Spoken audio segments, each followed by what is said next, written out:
Hey guys, this video is going to be about the housing issues that we have in the nation and in Ohio. So first I want to respond to the question that Jasmine asked about why do the majority of people not reach out for help more often.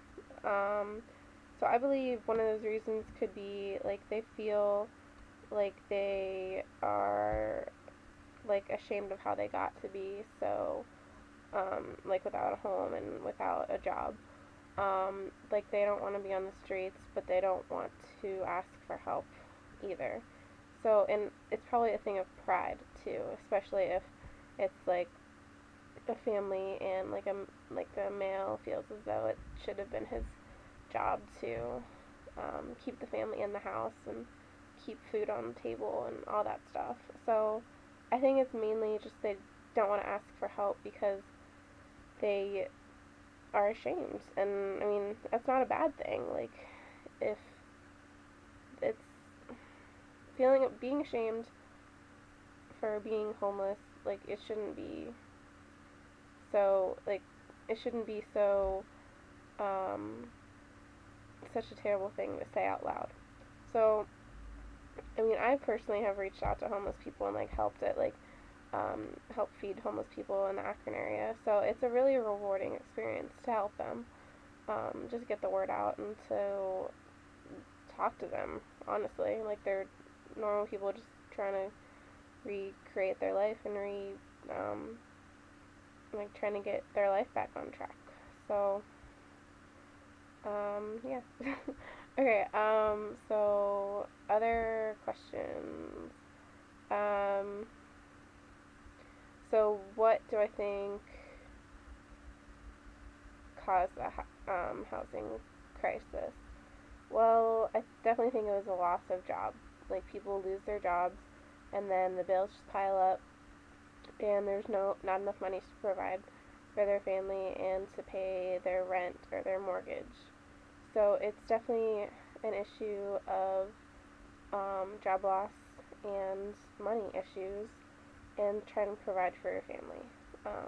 Without income and without um, the material things that we need to live on a daily basis, we can't provide for our families and we can't um, continue to live in our homes. So I think it's definitely affected like homeless families more so than a single person.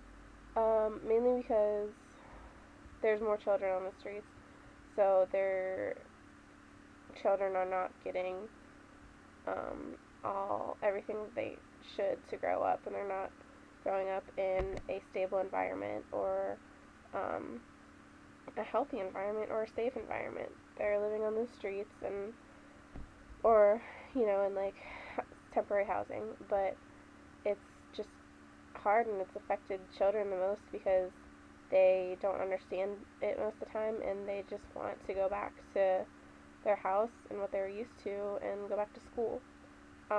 Like in the New York Times slideshow that was attached to the discussion, the one family had to move to a hotel, and the one little girl just wanted to go back to her school and see her friends. And she was angry about it. She was angry with her parents, but her parents were truthful with her, and she just was angry with them.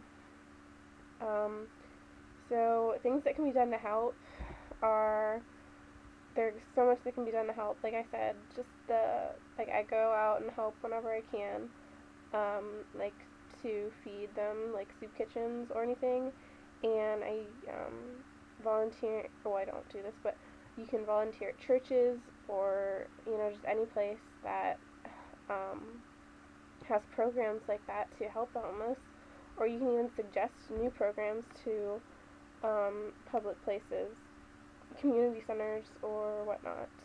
And um, there's also there's um, for through schools there's like tutoring programs for the homeless children and low income children. So because they don't have um, a place to go home to at night to do their homework, their school lacks.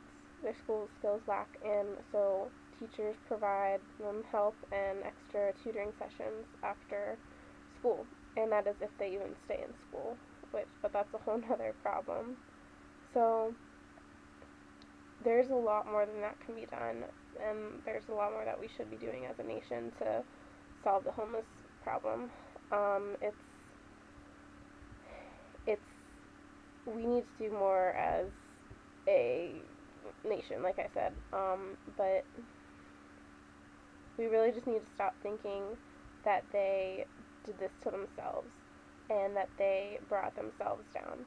Like, some things you just can't control, like the economy and your if you lose your job, if you go bankrupt, like some things you can't control, and it's hard, and it's harder for families.